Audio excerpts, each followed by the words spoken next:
Have you ever wondered what would happen if you stopped fixing yourself and started accepting yourself instead? You were never meant to spend your life fixing yourself. You were meant to remember you were never broken to begin with. The deepest wounds in your soul often come from the parts of you that were never allowed to exist in the light. Carl Jung believed that wholeness is not achieved by perfection, but by embracing the tension between our shadow and our light. You are not the voice that shames you. You are the awareness that hears it and chooses to offer love instead. Most of us don't need to be rescued. We just need to be reminded that we're already enough, just as we are. Healing isn't becoming someone new. It's unbecoming the masks you wore to survive and finding the truth you buried underneath. Every time you hide a part of yourself to be loved, you teach your soul it's not safe to be seen. The parts of you that feel most unworthy are usually the ones that need your unconditional presence the most. True freedom begins when you stop negotiating your worth with a world that profits from your self-rejection. Wholeness is not about being flawless. It's about being honest, tender, and deeply present with everything you are and feel. You were not born to be perfect. You were born to be real, to be raw, to be fully alive. The shadow is not evil. It is every part of you that was unloved, unheard, unseen, and silently crying for attention. When you accept your flaws with gentleness, you disarm the shame that has ruled your inner world for too long. The greatest healing doesn't come from becoming more. It comes from realizing you've always been worthy, even in your mess. You cannot access true peace until you stop trying to prove your worth and start resting in your divine existence. There is nothing moral about abandoning yourself just to meet someone else's standards of who you should have been. The most dangerous lie is the one that says, you must earn your place in this world to be loved. You are not a problem to solve. You are a mystery to embrace with compassion, patience, and radical self-trust. The journey home is not about becoming better. It's about remembering you were never unworthy in the first place. Healing doesn't ask you to be perfect. It only asks that you stop abandoning yourself in moments you need love most. The self you're trying to silence may actually be the most authentic, powerful, and intuitive voice you've ever had. We are not lost because we are weak. We are lost because we were never taught how to return to ourselves. Sometimes, your healing will offend others, especially those who benefited from your self-denial, silence, or constant self-sacrifice. Acceptance is not saying everything is okay. It's saying, even in the not okay, I am still worthy of love. Carl Jung taught us that embracing our contradictions is the beginning of becoming a full human being, not just a mask. You don't need to wait for the world to love you before you start loving yourself radically, deeply, and unapologetically. Your shadow holds not only your wounds, it holds your creativity, your fire, your instinct, and your capacity for truth. If you hide your pain, it becomes shame. But if you share it with compassion, it becomes connection and freedom. We spend years editing ourselves, not realizing that the unedited version is where our real magic lives. The love you long for from others must begin as the love you give to the forgotten places inside yourself. Stop trying to impress people who wouldn't recognize your true self, even if you laid it gently at their feet. There is no liberation without self-trust, and there is no self-trust without self-acceptance, especially of what you've been told to hate. You are not the pain that happened to you, but you are responsible for choosing whether it defines you or frees you. Most of your self-rejection isn't even yours. It's inherited, conditioned, and rooted in someone else's fear or control. The inner critic was never your true voice. It was built to protect you, but it no longer serves your becoming. To walk in your truth is to disappoint those who only loved you when you were easy to control. Peace doesn't come from avoiding yourself. It comes from becoming intimate with your own fears, flaws, and forgotten desires. You cannot selectively numb pain without also numbing joy, wonder, and the divine awe of being fully alive. When you learn to witness yourself with gentleness, you begin the most sacred form of reparenting your wounded inner child. Acceptance is not weakness. It is the fiercest rebellion against a culture that taught you to hate your natural humanity. Stop trying to become what hurt people wanted you to be, and return to the wildness you were born to embody. When the world asks you to shrink, your healing demands that you expand beyond the limits of shame and fear. You don't need to earn your place in the universe. You belong simply because you exist, and that is enough. Jung believed that confronting the shadow is not destruction, it is the integration of all that makes you whole. You will never be too much for the people who are meant to walk beside your fully expressed, authentic self. Every step you take towards self-acceptance is an act of revolution against a world built on insecurity and comparison. The people who demand you to be small are often terrified of what your truth might awaken in their own souls. Self-love is not a trend. It's a radical act of survival, healing, and sacred restoration in a disconnected world. The more you embrace what once embarrassed you, the more you reclaim the power that shame tried to steal away. You are not responsible for who hurt you, but you are responsible for what you choose to heal and unlearn. There is no moral growth in pretending you're fine. The real growth is in telling the truth, even when it shakes. Your triggers are not flaws. They are messages from your nervous system asking you to finally slow down and listen. Stop worshiping the version of you that was built to survive. Start loving the version that is learning to thrive. If your healing journey feels lonely, remember, you're breaking patterns that were built in generations of silence. That is sacred work. You were not made to be understood by everyone. You were made to understand yourself more deeply with each season of becoming. Sometimes healing feels like heartbreak, not because you're breaking, but because you're releasing what was never meant to stay. The deepest form of power is not control. It is vulnerability fully owned, expressed, and honored without shame. You are not behind in life. You are simply on a sacred timeline that honors depth over speed and truth over noise. The version of you that feels unlovable is the one most deserving of your presence, attention, and gentle embrace. Let the healing happen slowly. Your nervous system, your heart, your soul deserve tenderness, not urgency or rushed transformation. There is no perfect healed self waiting at the finish line, only a more honest, present, and whole version of you. Every scar you carry tells a story, and every story, when shared, has the potential to heal another silent heart. Your softness is not a flaw, it is evidence that you are still open to love, still willing to feel deeply. The world doesn't need more people pretending to be okay. It needs more people who are real, raw, and kind. You were never meant to carry everyone's expectations. You were born to carry your own truth with reverence and peace.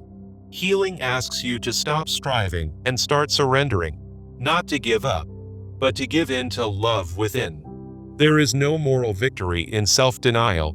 The true virtue is learning to stay with yourself, especially when you're in pain. You are not weak for needing rest, softness, space, or silence. You are human, and healing honors the rhythm of slowness.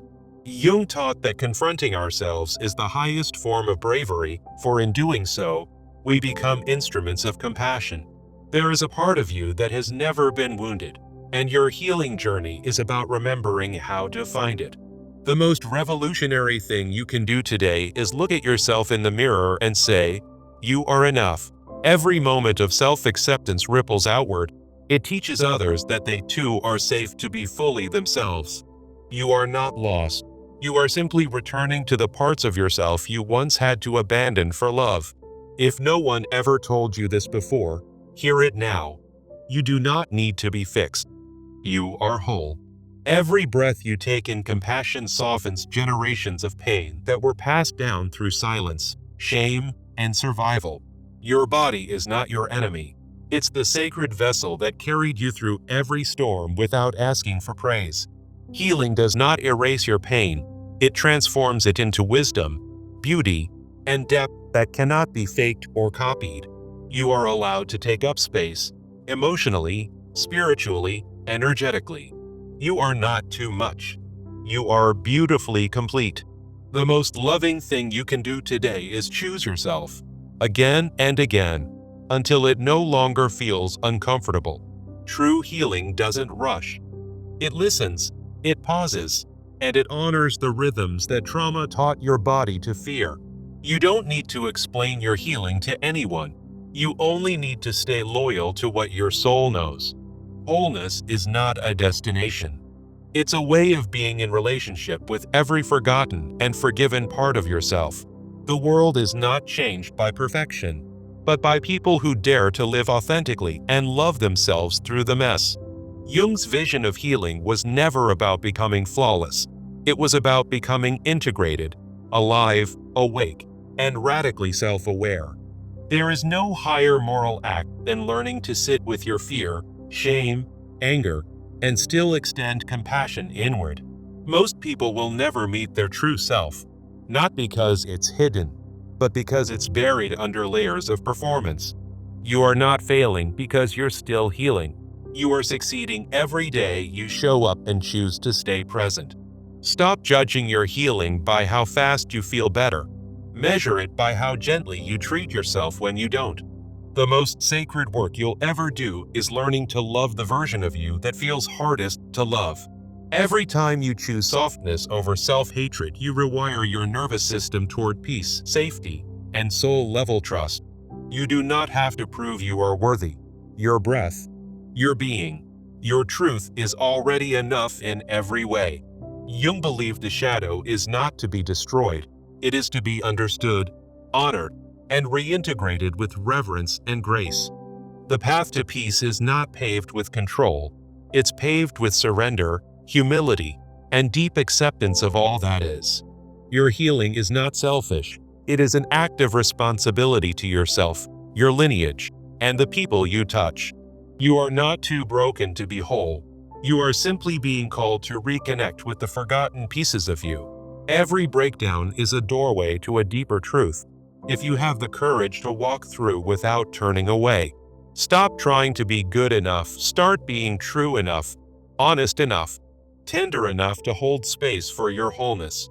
The healed self is not louder, it is quieter, more grounded, and no longer desperate to prove anything to anyone. You don't need another plan to be perfect.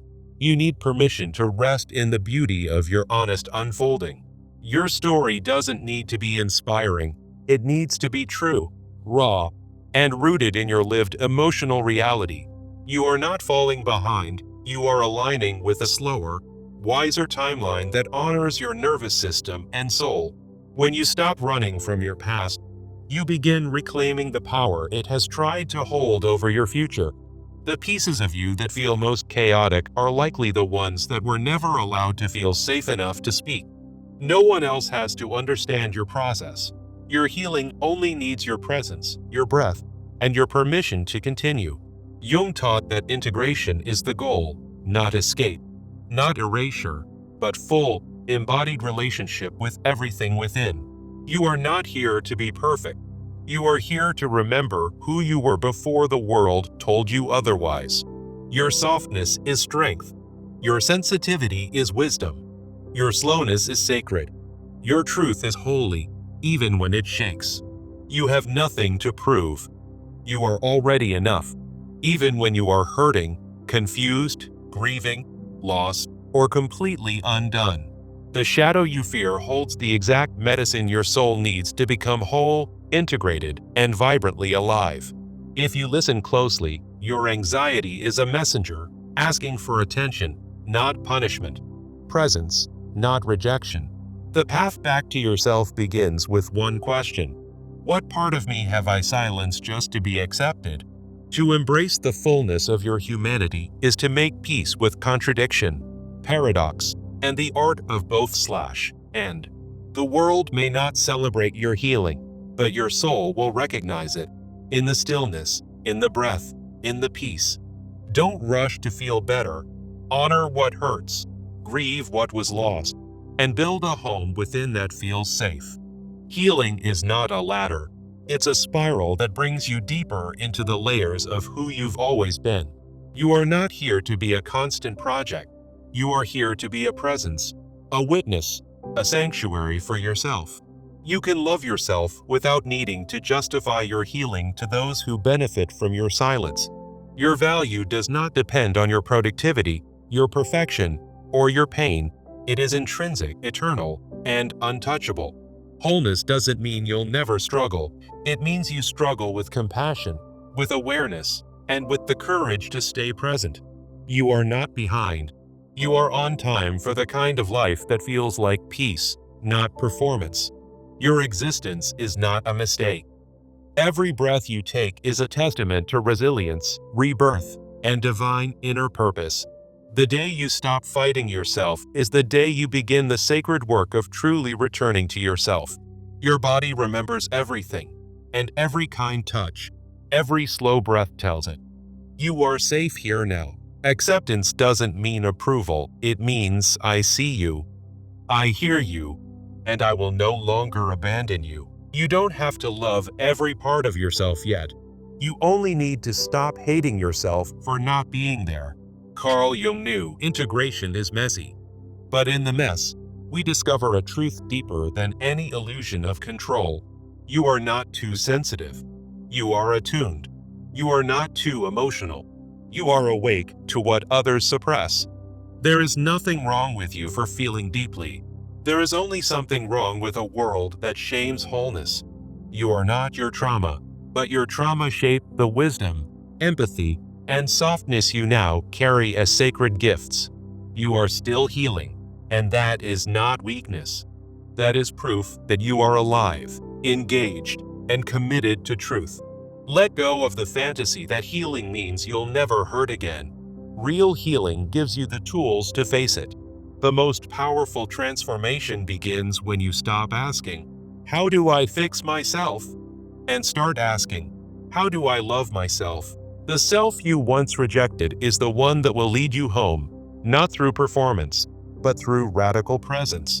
You are still worthy, even when you feel lost, confused, anxious, and disconnected. Your essence remains untouched by emotion.